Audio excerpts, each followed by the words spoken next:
Members of the Security Council, along with Japan and South Korea, are working on an agreement to expand sanctions on North Korea. CNN's senior UN correspondent Richard Roth joins us live from New York with some more details. Hi, Richard.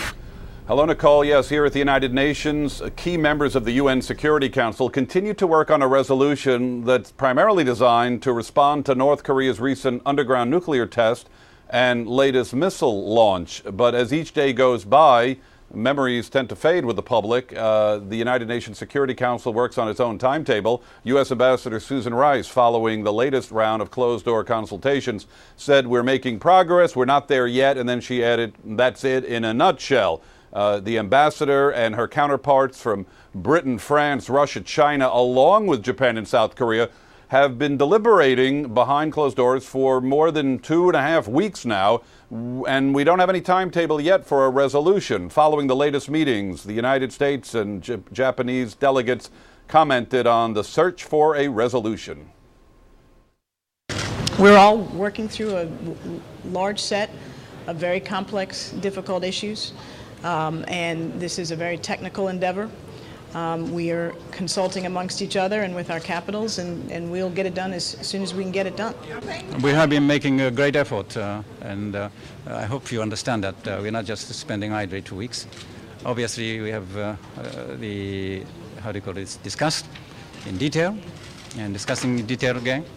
And I think that the matter of the seriousness and the complexity require, minimum time.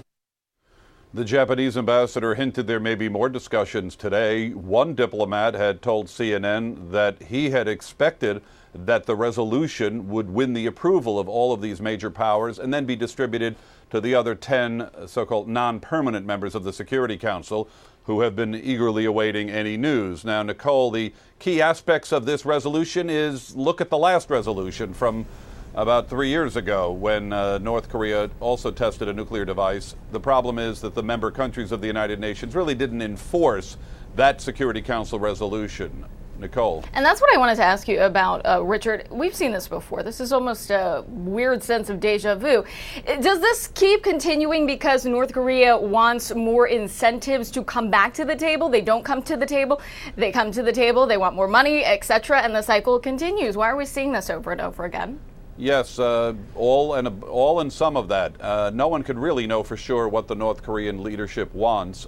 Today, in a newspaper article, I believe, speaking for the government, the rhetoric was up to new levels where the North Koreans warned of offensive reactions, nuclear attacks in retribution should there be any type of action by the UN or significant action against the North Korean people. We have heard this type of talk before, but North Korea's arsenal does seem to be tested and built up. What will probably be the biggest point of controversy with this resolution would be the United States pushing hard for a different type of response, more of a get tough approach with the North Koreans. And you mentioned concessions and getting some rewards. The Obama administration appears to not want to go down that path, as recent both Republican and Democratic administrations have done. So you will see, if this resolution is passed in its current form, a plan to stop ships on the high seas and check and block any shipment of nuclear or missile technology to the North Koreans, which will not sit well with Pyongyang. The key member country that is delaying really an agreement is China, North Korea's main ally. China is caught in the middle, not wanting to destabilize the North Korean government and perhaps create a failed state and a flood of hundreds of thousands of people across the border. But it also does not want to have an enlarged American presence on the peninsula. And American ships stopping vessels nearby China, near the Korean peninsula, that's not going to sit well in Beijing. That's at the heart of why we have had no UN Security Council formal action since those recent tests. Richard Roth taking us to the heart of the matter. Richard, thanks.